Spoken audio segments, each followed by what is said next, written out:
تو انسانوں کا بننا یہ سب سے بڑی چیز ہے. جیسے ابھی میں نے بتایا کہ دنیا کے حالات وہ انسانوں کی وجہ سے ہیں، انسانوں کے اعمال کی وجہ سے ہیں. جب دل کا یقین بنے گا تو انسان کے اعمال اچھے ہوں گے. جب انسانوں کے اعمال اچھے ہوں گے دنیا میں حالات اچھے پیدا ہوں گے، امن و امان آئے گا، چین سکون آئے گا، نفرتیں ختم ہوں گی، عداوتیں اور دشمنیاں ختم ہوں گی، لڑائیاں اور جھگڑے ختم ہوں گے. حضرت رسول پاک صلی اللہ علیہ وسلم جس وقت دنیا میں تشریف لے آئے، آپ جانتے ہیں کہ اس وقت کے حالات کیا تھے. جتنے گناہ اور برائیاں ہو سکتی ہیں وہ سب اس وقت میں موجود تھے. چوری، ڈکیٹی، جوا، شراب نوشی، نشہ اور بدکاری، ظلم و ستم، جتنے گناہ اور غلطیاں اور جرائم ہو سکتے ہیں وہ سب اس زمانے میں پائے جاتے تھے، جس کو زمانے جاہلیت کہا جاتا تھا. آپ بتائیے یہ زمانہ تعلیم یافتہ زمانہ کہلاتا ہے، پڑھا لکھا زمانہ کہلاتا ہے، اور اس زمانے میں جو گناہ اور غلطیاں تھی اور جرائم تھے کہ آج وہ ختم ہو گئے. آج وہی گناہ اور وہی جرائم دنیا میں اور زیادہ بڑھ گئے. اس وقت میں چوری کی ایک شکل تھی تو آج سینکڑوں شکلیں بنا لی لوگوں نے. ڈکیتی کے اس وقت میں ڈاکہ کی ایک شکل تھی تو آج سینکڑوں شکلیں بنا لی. نشہ کے لیے صرف شراب ایک چیز ہے تو آج سینکڑوں نشے کی چیزیں بنا لی. جوا کی اس وقت میں ایک شکل تھی تو آج سینکڑوں شکلیں بنا لی. اس زمانے میں بدکاری کی ایک شکل تھی تو آج عریانیت اور بے حیائی کی ہزاروں شکلیں پیدا ہو گئی. تو آج بھی کوئی وہ برائی نہیں ہے جو حضور کے زمانے میں تھی آج نہ ہو. تو اللہ کے نبی صلی اللہ علیہ وسلم نے ان برائیوں کو ختم کرنے کے لیے بتاؤ کیا محنت کی. کیا دولت کے جمع کرنے کی محنت کی کہ مسلمانوں میں دولت نہیں ہے، مال و دولت کو جمع کرو. حکومت نہیں ہے، حکومت بناؤ. چیزیں نہیں ہیں، ساز و سامان نہیں ہے، اس کو اکٹھا کرو. تو اللہ کے پیارے نبی صلی اللہ علیہ وسلم نے اس کی محنت نہیں کی. کیوں؟ اگر یہ چیزیں مل بھی جائیں، دولت بھی مل جائے، مال بھی مل جائے، حکومت بھی مل جائے، تو اس سے حالات اچھے نہیں پیدا ہوں گے. انسان کے دل میں ایک لالچ ہے اور حرص ہوتی ہے.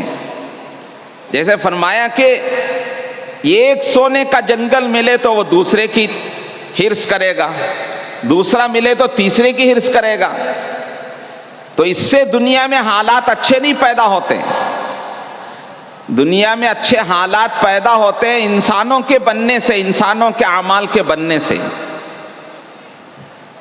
میں مثال دیتا ہوں. چھری اور چاقو ہے، آپ بتائیے کہ یہ اچھی چیز ہے کہ بری چیز ہے؟ بولو کوئی اچھی ہے کہ خراب ہے؟ کوئی اچھی کہے گا، کوئی خراب کہے گا. یہ اپنی ذات سے چھری اور چاقو نہ اچھی ہے نہ بری ہے. اچھے آدمی کے ہاتھ میں آتی ہے تو اچھا کام کرے گی، سبزیاں کاٹے گی، فروٹ اور پھل کاٹے گی. اور کارپینٹر کے پاس بھی تو چاقو اور چھری ہوتی ہے تو وہ کتنے اچھے کام کرتا ہے. اور اگر وہی غلط آدمی کے ہاتھ میں چلے جائے چاقو تو دنیا میں غلط کام ہوں گے. اسی طرح سے مال و دولت بھی ہے کہ مال و دولت اپنی ذات سے نہ اچھی چیز ہے نہ بری چیز ہے. اچھے لوگوں کے ہاتھ میں آتی ہے دنیا میں اچھے کام ہوں گے. آپ دیکھیے رسول پاک صلی اللہ علیہ وسلم کے زمانے میں حضرت عبد الرحمن بن عوف رضی اللہ تعالیٰ عنہ کو، حضرت عثمان غنی رضی اللہ تعالیٰ عنہ کو تو اللہ نے مال دیا تو اس سے دنیا میں کتنے اچھے حالات پیدا ہوئے.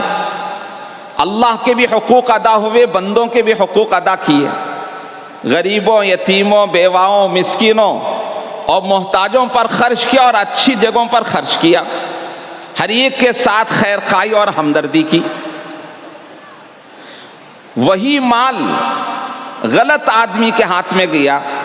قارون کو اللہ نے بڑا خزانہ دیا، اب وہ خزانے کی وجہ سے اس کے اندر غرور اور تکبر اتنا تھا کہ وقت کے نبی پر ہی اس نے الزام لگا دیا، تہمت لگائی، بدکاری کی، زنا کی تہمت لگائی اور کتنے فسادات مچائے۔ تو بگڑے ہوئے آدمی کے ہاتھ میں مال جاتا ہے تو دنیا میں حالات اور خراب ہوتے ہیں۔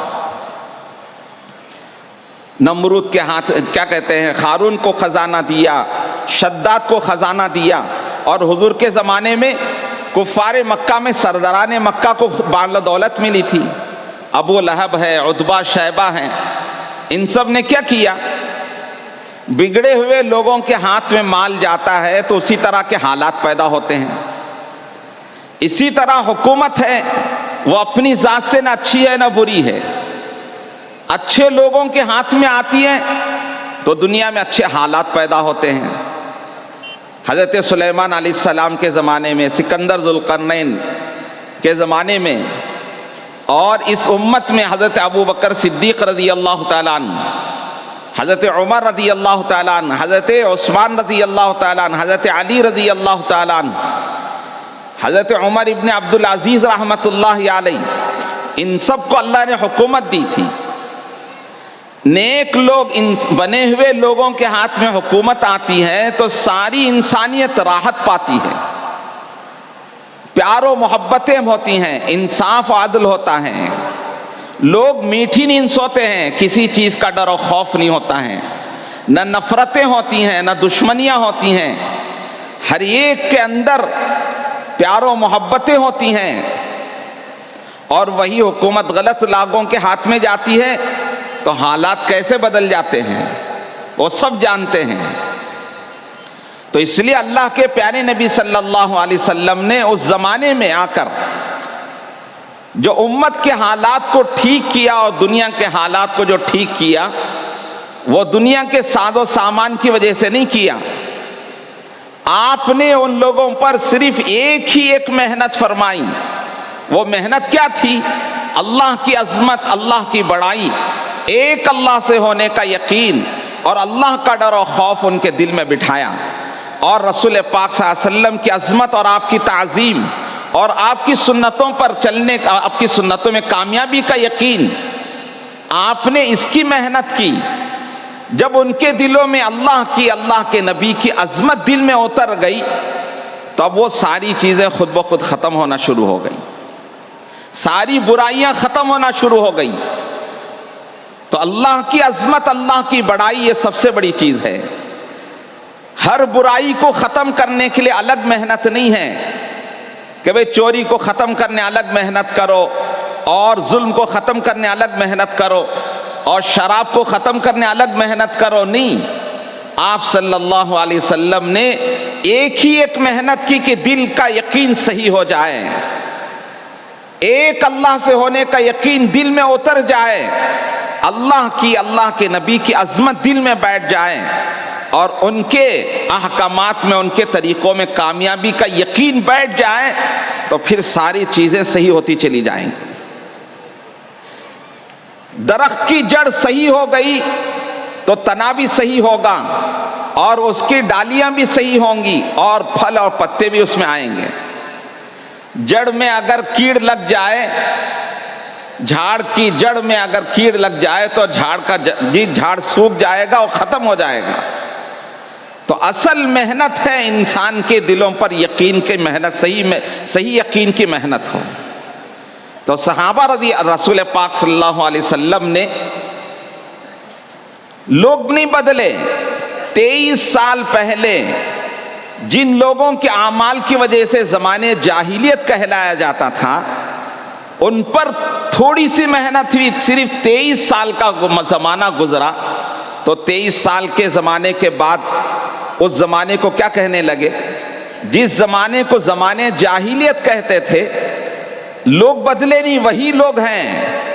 محنت ہوئی، یقین، دل کا یقین صحیح ہوا، جس کی وجہ سے ان کے اعمال اچھے ہوئے، ان کے اخلاق اچھے ہوئے، تو 23 سال کے بعد اس زمانے کو کیا کہا؟ خیر القرون قرنی ثم الذین یلونہم ثم الذین یلونہم، فرمایا کہ سب سے بہترین زمانہ رسول پاک صلی اللہ علیہ وسلم نے فرمایا کہ میرا زمانہ ہے اور میرے صحابہ کا زمانہ ہے۔ تو بولو کیا ہوا تھا اس وقت میں؟ آج بھی ساری دنیا کے جو اندر حالات ہیں وہ اسی وجہ سے ہے کہ جان و مال کا استعمال غلط ہو گیا۔ آدمی اس جان و مال کو سمجھتا ہے کہ میں اس کا مالک ہوں، میں جہاں چاہے خرچ کروں، میرے جی میں جہاں آئے، جو مجھے اچھا لگے وہاں میں لگاؤں گا، تو جس کی وجہ سے حالات خراب ہوتے ہیں۔ تو اللہ کے پیارے نبی صلی اللہ علیہ وسلم نے دنیا میں آ کر یہ محنت سکھائی۔ اس محنت کے ذریعے سے جان و مال کا استعمال کا صحیح طریقہ آیا، لوگ اپنے مال کو صحیح جگہ خرچ کرنے لگے، لوگوں کی ہمدردی میں خرچ کیا، اللہ کے احکامات پر خرچ کیا،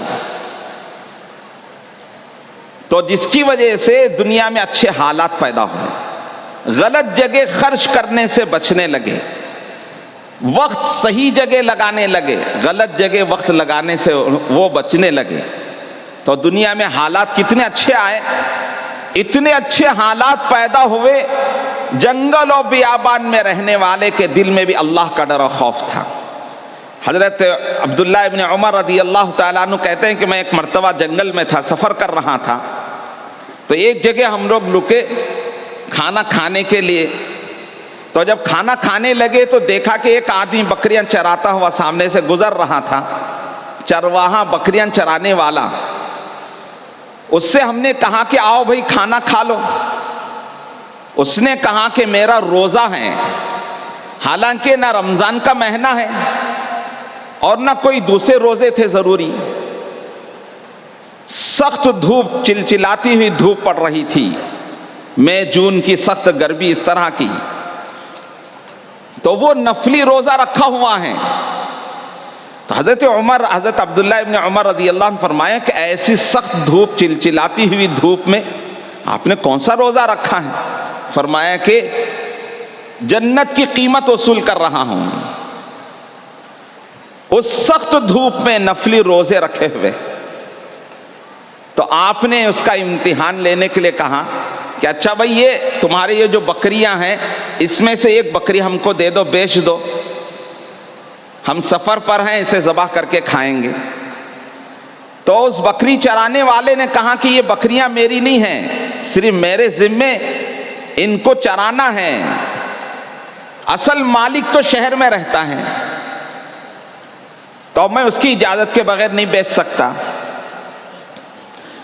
تو انہوں نے کہا اس کا امتحان لینے کے لیے کہ بھئی ایک بکری ہم کو دے دو اور قیمت بھی لے لو، اور بکری ذبح کریں گے، ہم بھی گوشت کھائیں گے اور تم کو بھی گوشت دے دیں گے، تم بھی افطاری میں کھا لینا، تم کو پیسے ملیں گے، اور مالک سے جا کے یہ کہہ دینا کہ ایک بکری کو شیر نے، بھیڑیے نے کھا لیا، اور تمہاری بات کو مالک جو ہے وہ جھوٹا نہیں سمجھے گا، سچ مان لے گا، اور تم کو پیسے بھی ملیں گے، گوشت بھی ملے گا، اور تم جا کر مالک سے کہہ دینا کہ ایک بھیڑیے نے، شیر نے ایک بکری کھا لی۔ تو اس چرواہے نے کیا کہا؟ آپ جو کہہ رہے ہیں ٹھیک ہے، میں مالک سے جا کے کہہ دوں گا کہ ایک بھیڑیے اور شیر نے بکری کو کھا لیا، اور مالک بھی اس کو صحیح سمجھ لے گا، اور مجھے پیسے بھی مل جائیں گے، گوشت بھی مل جائے گا، لیکن کہا فَأَيْنَ اللَّهُ فَأَيْنَ اللَّهُ، اللہ کہاں چلے گئے، میں اللہ کو کیا جواب دوں گا؟ اس جنگل و بیابان میں کوئی اس کو دیکھنے والا نہیں، پوچھنے والا نہیں، اور اس کو یہ سکھایا جا رہا ہے کہ تم اس طرح کر لو، تو اس کے دل میں اللہ کا ڈر و خوف کیسے بیٹھا ہوا ہے کہ امانت داری اور سچائی یہ کس چیز نے اس کے اندر پیدا کی؟ یہی وہ دین کی محنت تھی۔ اس محنت کی وجہ سے لوگوں کے اندر اللہ کا ڈر اور خوف پیدا ہوا، اللہ کی عظمت آئی، اللہ کے احکامات پر آئے تو جس سے دنیا بھی اچھی بنی. محنت مزدوری کرنے والے بھی امانت داری سے کرتے تھے, مالک بھی ہر ایک کے حق ادا کرتا تھا, اور ہر ایک کے اندر ہمدردی اور خیرخواہی پیدا ہوئی. حضرت رسول پاک صلی اللہ علیہ وسلم کی اس محنت سے, جبکہ آپ کے آنے سے پہلے دوسروں کو لوٹ لیتے تھے اور زندہ بچیوں کو دفن کر دیا کرتے تھے, بچیوں کو لے جا کے, لڑکیوں کو اپنے ہاتھ سے باپ گڑھا کھود کے ان پر مٹی ڈال دیتا تھا, کوئی ہمدردی اور خیرخواہی نہیں تھی, انسانیت نہیں تھی. لیکن محنت ہوئی تو پھر کیا ہوا, جو دوسروں کو لوٹ کر کھا لیتے تھے اور کوئی ان کے اندر ہمدردی نہیں تھی, ایسی ہمدردی پیدا ہوئی کہ خود بھوکے رہ کر دوسروں کو کھلانے والے بنے, خود پیاسے رہ کر دوسروں کو پلانے والے بنے. پیاسے جان دے دی لیکن اپنے بھائی سے پہلے پانی نہیں پیا. اور گھر مہمان آیا, خود ماں باپ بیوی بچے بھوکے, لیکن آنے والے باہر سے اجنبی مہمان کو کھانا کھلا دیا. تکلیف میں رہ کر دوسروں کو راحت پہنچایا, خود تکلیف اٹھا لی, دوسروں کو راحت پہنچا رہے ہیں. یہ اخلاق زندہ ہوئے اس محنت سے.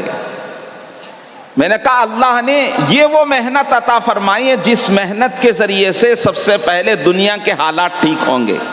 اللہ دنیا سب سے اچھی بنائیں گے, دنیا میں امن و امان پیدا ہوگا, پیار و محبتیں پیدا ہوں گی, الفتیں پیدا ہوں گی, اور پھر اس پر جو اللہ تعالیٰ آخرت میں جو دیں گے, فرمایا کہ ما لا عین رأت ولا اذن سمعت ولا خطر علی قلب بشر. اللہ کہتے ہیں میں نے ایسی نعمتیں بنائی نہ کسی آنکھ نے دیکھا, نہ کسی کان نے سنا, نہ کسی کے دل میں آ سکتا. اللہ نے وہ محنت عطا فرمائی ہے. سب کریں گے انشاءاللہ. ہاں, اللہ نے ہم کو اس کے بندے ہونے کی حیثیت سے اس کی عبادت کرنا اور اللہ کے پیارے نبی صلی اللہ علیہ وسلم کے امتی ہونے کی حیثیت سے ان کی سنتوں پر چلنا, اور اللہ نے ہم کو آخری نبی کی امت میں پیدا کیا ہے, یہ ذمہ داری دی ہے کہ یہ دین پوری دنیا میں, دنیا کا ہر انسان اللہ کو پہچانے, اللہ کے نبی کو پہچانے. یہ ذمہ داری اللہ تعالیٰ نے ہم پر ڈالی ہے کہ دنیا کا کوئی انسان ایسا نہ ہو جو اللہ کو نہ پہچانتا ہو, اللہ کے نبی کو نہ پہچانتا ہو. اس کے لیے اللہ نے ہم کو دنیا میں بھیجا ہے. صرف بھی بچوں کو پال لینا, گھر بنا لینا اور اولاد کو, بچوں کو دنیا کمانا سکھا لینا, یہ انسان کی شرافت نہیں ہے. یہ کام تو انسان آپ ناراض نہ ہوں تو کہوں کہ یہ ایک جانور بھی کر لیتا ہے. ایک پرندہ بھی اپنا گھونسلہ بناتا ہے, وہ بھی بچوں کو پالتا ہے, پرورش کرتا ہے, وہ بھی اڑنا سکھاتا ہے, وہ بھی کھانا سکھاتا ہے. ایک جانور کو دیکھو جنگل میں, وہ اپنا گھر بناتا ہے اور اپنے بچوں کو پالتا ہے اور وہ بچوں کو کھانا بھی سکھاتا ہے. تو ہم بھی اتنا ہی سکھا لیا, ہم بھی اتنا ہی کر لیا, گھر بنا لیا, چند بیوی بچوں کو پال لیا, تو ہم نے کون سا بڑا کمال کیا؟ جبکہ اللہ نے ہم کو اشرف المخلوقات میں سے پیدا کیا, ساری مخلوق میں سب سے افضل بنایا اور ساری امتوں میں سب سے خیر امت بنایا. تو صرف ہم بھی اتنا ہی کر کے چلے گئے, صرف گھر بنا لیا, بیوی بچوں کو پال لیا, تو ہم نے کون سا کمال کیا؟ یہ کام تو ایک پرندہ بھی کر لیتا ہے, ایک جانور بھی کر لیتا ہے. ہم اشرف المخلوقات, ساری مخلوق میں افضل ہونے کے اعتبار سے ہم نے کون سا کام کیا؟ اللہ نے ہم کو خیر امم, ساری امتوں میں سب سے افضل بنایا, تو ہم نے کون سا کام کیا دنیا میں؟ اشرف المخلوقات ہونے کی حیثیت سے اور خیر امت ہونے کی حیثیت سے اللہ نے ہم کو یہ کام دیا کہ خود ہم دین پر چلیں اور ساری دنیا کے انسانوں کو اللہ کی پہچان کرائیں, نبی کی پہچان کرائیں گے بھی انشاءاللہ. اس کے لیے اللہ نے یہ دین کا کام دیا ہے. ایک نیت یہ کریں کہ انشاءاللہ موت تک کبھی نماز نہیں چھوڑیں گے. سب نیت کرتے انشاءاللہ. ہاں, 5 وقت کی نماز پڑھیں گے اور گھر میں بھی سب کو نماز پڑھائیں گے, اور اپنے محلے میں, گاؤں میں کوئی ایک بھی بے نمازی نہیں ہوگا. ہم اس طرح محنت کریں گے. ہاں اسی طرح گھر میں تعلیم کریں گے. فضائل اعمال حضرت شیخ الحدیث مولانا زکریا صاحب رحمۃ اللہ علیہ نے کتابیں لکھی ہیں جس میں نماز کے فضائل ہیں، ذکر کے فضائل ہیں. ابھی رمضان مبارک آ رہا ہے، اس کے فضائل لکھے ہیں کہ رمضان تو یہ نیکیوں کا سیزن ہے، ایک فرض پر 70 فرض ادا کرنے کا ثواب، اور ایک نفل ادا کریں گے فرض کے برابر اللہ ثواب دیتے ہیں. اللہ نے روزہ رکھنے پر اللہ کہتے ہیں روزے کا بدلہ خود میں اپنے ہاتھ سے دیتا ہوں. الصوم لی وانا اجزی بہ، روزہ میرے لیے ہوتا ہے اور اس کا بدلہ میں اپنے ہاتھ سے دیتا ہوں. تو اللہ تعالی رمضان میں نیکیوں کا بھاؤ اور قیمت بڑھا دیتے ہیں تاکہ میرے بندے زیادہ سے زیادہ عبادت کرے، نیک کاموں میں آگے بڑھے. رمضان کا مہینہ یہ ہدایت کا مہینہ ہے. غزوہ بدر جس میں دنیا میں حق و باطل کا فیصلہ ہوا اور ساری دنیا میں اسلام کا بول بالا ہوا، اور فتح مکہ جس سے سارے عرب میں دین پھیلا، اللہ نے وہ ہدایت کے فیصلے یہ رمضان المبارک کے مہینے میں کیے. اگر ہم بھی رمضان میں وقت نکال کر اللہ کے راستے میں نکلیں گے، کام کرنے والوں کے لیے ہمارے اکابرین کہتے ہیں کہ رمضان میں وہ 3 دن 3 مرتبہ لگائیں. ایک اپنی مسجد اور جماعت کو بھی لے کر جائیں، ایک خواص کو ذمہ داروں کو بھی لے کر جائیں، اور ایک شہر کے اعتبار سے بھی تقاضوں کو پورا کریں گے. 3 مرتبہ 3 دن لگائیں گے تو انشاءاللہ ایک بڑا مجمع، ہر ایک کے اندر نیک کام کرنے کا ایک جذبہ ہوتا ہے. رمضان میں آپ دیکھیے ہر آدمی چاہتا ہے کچھ اچھی باتیں سنوں، کچھ اچھے کام کروں، یہ ہر ایک کے اندر ایک جذبہ ہوتا ہے. تو ہمارا یہ ماشاءاللہ مسجد اور جماعت کا مجمع ہے، یہ اگر قربانی دے رمضان میں 3 دن 3 مرتبہ لگائے تو انشاءاللہ اس کی وجہ سے ایک بڑا مجمع، نیا مجمع جو رمضان میں صرف نماز کے لیے آیا وہ ہمیشہ نمازی بن جائیں گے، وہ ہمیشہ دیندار بنیں گے، کریں گے بھی انشاءاللہ. ہاں رمضان مبارک کا مہینہ آ رہا ہے. میں نے کہا اس فضائل اعمال میں ہر عمل کے فضائل بتائے. ارکان اسلام، ایمان کے فضائل ہیں، نماز کے فضائل ہیں، روزے کے فضائل ہیں، زکوٰۃ کے فضائل ہیں، حج کے فضائل ہیں. یہ اسلام کی جو بنیادیں 5 ارکان ہیں، حضرت شیخ الحدیث رحمۃ اللہ علیہ نے فضائل اعمال میں ان 5 ارکان کے فضائل بتائے کہ اللہ نے اس کو پڑھنے پر دنیا میں اور آخرت میں کیا دیں گے، اور اگر یہ نہ کرے تو دنیا میں کیا پریشانیاں آتی ہیں، کیا نقصانات ہوں گے، اور آخرت میں اللہ ناراض ہوں گے تو کیا ہوگا. یہ اس میں تفصیل سے شیخ الحدیث رحمۃ اللہ علیہ نے لکھا ہے. اس لیے اس کتاب کو پڑھیں گے انشاءاللہ، ہر گھر میں پڑھیں گے. کون کون پڑھیں گے؟ ماشاءاللہ. ابھی دیکھیے آپ اجتماع میں آئے، اتنا بڑا مجمع آیا، آپ نے اپنا کاروبار چھوڑ کر آئے، ساری مشغولی چھوڑ کر آئے. اب آپ کے گھروں میں سب انتظار کر رہے ہیں کہ ہمارے گھر کے مرد وہ اجتماع سے آ رہے ہیں تو آپ کیا لے کر جا رہے ہیں. پوچھیں گے آپ کو گھر میں کیا لے کر آئے تو بولو کیا دیں گے. آدمی سفر میں جاتا ہے تو کچھ لے کر جاتا نہیں اپنے بیوی بچوں کو، اور وہ انتظار میں رہتے ہیں کہ ہمارے گھر کے مرد سفر میں گئے، فلان جگہ گئے، وہ کچھ لے کر آئیں گے. اب آپ اتنے بڑے اجتماع میں آئے ہیں تو آپ کے گھر والے بھی، خاندان والے بھی، علاقے والے بھی سب انتظار میں ہیں کہ یہ کیا لے کر آئیں گے. اب آپ اپنے دل سے پوچھو کیا لے کر جا رہے ہو جی، کیا لے کر جا رہے ہو. ایک یہ نیت کر کے جائیں گے جیسے ابھی بتایا کہ 5 وقت کی نماز پابندی سے پڑھیں گے اور ہر کام سنت کے مطابق کریں گے.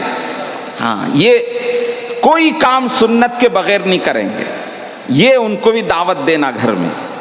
اور دوسرا تعلیم، جیسے ابھی بتایا نا فضائل اعمال کی تعلیم، اس کا پیغام بھی گھر والوں کو دینا کہ یہ گھر میں تعلیم ہوگی. یہ اتنا اونچا عمل ہے. آپ بتاؤ کہ گھر میں ہمارے فرشتے اترے، شیاطین نکل جائیں، رحمت اللہ کی رحمتیں اترے، سکینہ اترے، فرشتے ہمارے گھروں میں آ جائے، بولو کون سا عمل ایسا ہے. یہ کتنا اونچا عمل ہے تعلیم کا. جب کتاب پڑھی جاتی ہے، تعلیم ہوتی ہے تو فرشتے آسمانوں سے اترتے ہیں، آپ کے گھروں میں آ جاتے ہیں، اور رحمت اترتی ہے، سکینہ اترتا ہے، اور جب کتاب پڑھی جاتی ہے تو آسمانوں میں اللہ فرشتوں کے سامنے ان کی بیٹھ کر دین کی بات کرنے والوں کا تذکرہ اللہ آسمانوں میں کرتے ہیں، اور وہاں مغفرت کے فیصلے کرتے ہیں۔ بولو کتنا اونچا عمل ہے۔ تو یہ لے کر جائیے پیغام، اپنے گھر والوں کو سنائیے، ہاں کہ یہ ہم کو اس اجتماع میں یہ پیغام دیا، اور یہ نیت کریں۔ دیکھیے آسان ہے، روزانہ ایک کام کرنا ہے، اور ماہانہ ایک کام کرنا ہے، سالانہ کرنا ہے۔ بولو دیکھیں گے، روزانہ، ارے بولیے روزانہ، ماہانہ، سالانہ۔ اب روزانہ روزانہ کا عمل کیا ہے؟ روزانہ کا عمل 2.5 گھنٹے لگانا۔ روزانہ کا عمل کیا ہے؟ 2.5 گھنٹے دینا، کہ اللہ کی بڑائی، اللہ کی عظمت کو، ایک اللہ سے ہونے کو، اللہ کے نبی کی عظمت، اللہ کے نبی کی سنتوں کی دعوت دینا، اور اس دین میں کامیابی کی دعوت دینا، ہر گھر تک جانا، ہر فرد تک جانا۔ تمام نبیوں نے، تمام صحابہ نے اسی ترتیب پر محنت کی ہے، گھر گھر جاتے تھے، ایک ایک فرد کے پاس جاتے تھے۔ آپ جانتے ہیں مدینہ منورہ میں رسول پاک صلی اللہ علیہ وسلم داخل ہو رہے ہیں تو سارا مدینہ، مرد تو مرد، عورتیں اور بچے سب آپ کے استقبال میں آئے ہوئے ہیں۔ ابھی آپ مدینے میں داخل نہیں ہوئے، اسلام کہاں سے آ گیا بتائیے؟ آپ جانے سے پہلے حضرت مصعب ابن عمیر رضی اللہ تعالیٰ عنہ کو بھیجا۔ آپ جانے کے بعد مسجد نبوی بنی ہے۔ مسجد کہاں تھی آپ کے جانے سے پہلے؟ وہاں کوئی مسجد ہی نہیں تھی مدینہ منورہ میں۔ تو پھر یہ دین کہاں سے پھیلا؟ جہاں مدینے کے ہر گھر میں، ہر فرد کی زندگی میں تقریباً اسلام آ گیا، اللہ کے نبی کی محبت آ گئی۔ اللہ کے نبی کی محبت اور عشق میں سارا مدینہ امنڈ کے آیا ہے۔ تو یہ کہاں سے محنت ہوئی؟ مدینہ منورہ کی بنیادی محنت کہاں سے ہوئی؟ حضرت مصعب ابن عمیر رضی اللہ تعالیٰ عنہ باغ میں ٹہر کر محنت کرتے تھے۔ حضرت اسید ابن حضیر رضی اللہ تعالیٰ عنہ، حضرت سعد ابن عبادہ، یہ وہ حضرات تھے جنہوں نے رہبری کی، گھر گھر لے جاتے تھے، باغات میں لے جاتے تھے، کھیتوں میں لے جاتے تھے، جا کے محنت ایسے کی کہ اللہ کے نبی کے آنے سے پہلے مدینے کے ہر گھر میں اسلام آ گیا۔ تو میں نے کہا یہ بنیادی محنت ہے۔ مسجد میں تو وہ لوگ آئیں گے جن کے اندر کچھ شوق پیدا ہو گیا۔ ارے جن کے اندر شوق ہی نہیں ہے، ان کو معلوم ہی نہیں ہے، تو وہ کیسے آئیں گے مسجد کو؟ اس لیے فرمایا کہ جو جہاں ملے وہاں جا کے محنت کرو۔ اللہ کے پیارے نبی صلی اللہ علیہ وسلم مکے میں 13 سال آپ نے محنت کی، کفار کے مجلسوں میں جاتے، ان کے میلوں میں جاتے، ان کے بازاروں میں جاتے، ان کے گھروں کے پاس جاتے، ان کے دکانوں کے پاس جا کر ایک ایک کی خوشامد کرتے۔ ہم کو بھی وہ کام کرنا ہے جو انبیاء علیہ السلام نے، صحابہ نے کیا، کریں گے بھی انشاءاللہ۔ اس کے لیے ہر گھر تک جانا، ہر فرد سے ملاقات کرنا، اس کے لیے روزانہ 2.5 گھنٹہ دینا ہے۔ دیں گے انشاءاللہ؟ کون کون دیں گے؟ ماشاءاللہ، اللہ قبول فرمائے۔ تو روزانہ 2.5 گھنٹہ دینا۔ آپ کے پاس صبح میں 2.5 گھنٹہ وقت ہے، صبح میں دو، نہیں شام میں وقت ہے، شام میں دو، یا صبح 1 گھنٹہ دے دیا، شام میں 1.5 گھنٹہ دے دیا، لیکن پورے 2.5 گھنٹہ دیں گے۔ اسی طرح یہ روزانہ کا ہوا۔ ماہانہ بولو کیا دیں گے؟ 3 دن دینا ہے۔ کتنا دن دینا؟ 3 دن۔ من جاء بالحسنۃ فلہ عشر امثالها۔ اللہ کہتے ہیں ایک نیکی لاؤ گے تو 10 گنا ثواب دیں گے۔ 3 دن لگاؤ گے 30 دن کا ثواب۔ کتنا ثواب؟ 30 دن کا۔ یہ ماہانہ 3 دن نکلیں گے، اپنے آس پاس دیہاتوں میں جائیں گے، وہاں جا کے دین کی بات کرو۔ کتنے آپ کو ایسے مسلمان ملیں گے جن کے کانوں میں اللہ اور اس کے رسول کی بات پہنچ کے مہینے اور سال ہا سال ہو جاتے ہیں۔ ارے ان کو کون سنائے گا دین کی بات؟ آپ جا کے ملاقات کریں گے، آپ کو پتہ چلے گا وہ اللہ کو نہیں جانتے، نبی کو نہیں جانتے، اور دین کو نہیں جانتے، اور اپنے دنیا میں آنے کے مقصد کو نہیں جانتے۔ مہینے اور سال ہا سال ہو جاتے ہیں، ان کے کانوں میں کوئی دین کی بات نہیں پہنچتی۔ 3 دن نکال کے اپنے آس پاس کے دیہاتوں میں، گاؤں میں جائیں گے، ان سے بات کریں گے، ان کے ایمان کی حفاظت ہوگی، ان کے اعمال کی حفاظت ہوگی، ان کی دنیا اور آخرت بنے گی۔ اور آپ کی محنت سے جتنیوں کی جنت بنے گی اتنی بڑی جنت اللہ آپ کو دیں گے. نکالیں گے انشاءاللہ 3 دن. کون کون دیں گے 3 دن ہر مہینہ؟ ہفتہ طے کر کے دیں گے, پہلے ہفتے میں جائیں گے یا دوسرے ہفتے میں, ٹھیک ہے نا انشاءاللہ. یہ روزانہ کا ہو اور ماہانہ کا ہو. سالانہ چلہ, اللہ توفیق دے 4 مہینے یا چلو کم سے کم چلہ دیں گے, چلہ دے کر دور سے دور جائیں گے, اپنے صوبے میں جائیں گے, باہر صوبے میں جائیں گے. اللہ نے اس امت کو تو عالمی نبی کی عالمی امت بنائی. 4 مہینے یہاں لگا کے پوری دنیا میں جا کر اللہ کے پیغام کو, اللہ کے نبی کے پیغام کو پہنچانا, یہ کتنی بڑی سعادت مندی اور خوش نصیبی. لگائیں گے بھی انشاءاللہ. سالانہ وقت دینا, کون کون دیں گے؟ 4 مہینے یا چلہ. چلو ہاتھ اٹھاؤ چلے کے لیے بھی, سب نیت کرتے ہیں انشاءاللہ. اللہ تعالی ہم سب کو عمل کی توفیق نصیب فرمائے. ایک اعلان کر لیں. جی جی ضرور. اب دعا ہوگی. دعا سے پہلے ایک اعلان سن لیں. ہمیشہ کی طرح اس مرتبہ بھی پیدل جماعت سب سے پہلے جائے گی. اس وقت جو ہے موٹر سائیکل 2 ویلر یا 4 ویلر کسی کو پارکنگ سے چھوڑا نہیں جائے گا. سب سے پہلے پیدل چلنے والے وہ جائیں گے. اور جو حضرات اپنے گاڑیوں کو سڑک کے کنارے یا اور گاؤں کے اندر رکھے ہیں, وہ پیدل چلنے والوں کے بعد ان کی گاڑی بھی نکلے گی اور پارکنگ کی گاڑی بھی نکلے گی. جاتے وقت ادھر ادھر کی بات نہ کر کے اللہ کا شکر ادا کر کے جائیں کہ اللہ تعالیٰ نے ہمیں 3 دن تک ایسے نورانی ماحول میں رکھا. اس کے لیے اللہ کا شکر ادا کرتے ہوئے اور ذکر کے ساتھ جائیں. کریں گے انشاءاللہ سب ذکر کے ساتھ اللہ کو یاد کرتے ہوئے جائیں. دوسرا, موٹر سائیکل گیٹ نمبر 1 جو پارکنگ ہے, گیٹ نمبر 1 سے جو موٹر سائیکل کو چھوڑا جائے گا وہ اندوپور جانے والوں کے لیے ہے, اور گیٹ نمبر 2 سے پٹا منڈائی جانے والوں کے لیے ہے, اور گیٹ نمبر 3 سے بھی جو ہے گگوا جانے والوں کے لیے گیٹ نمبر 3, اور گیٹ نمبر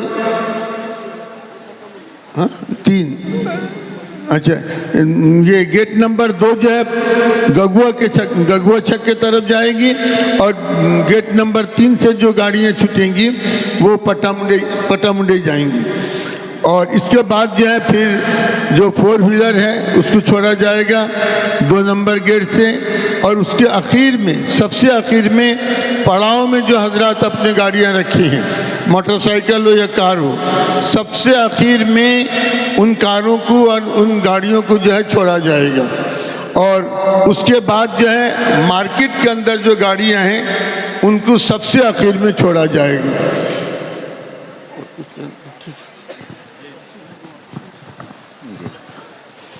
اب دعا ہو رہی ہے, جو حضرات باہر ہیں وہ اندر آ جائیں.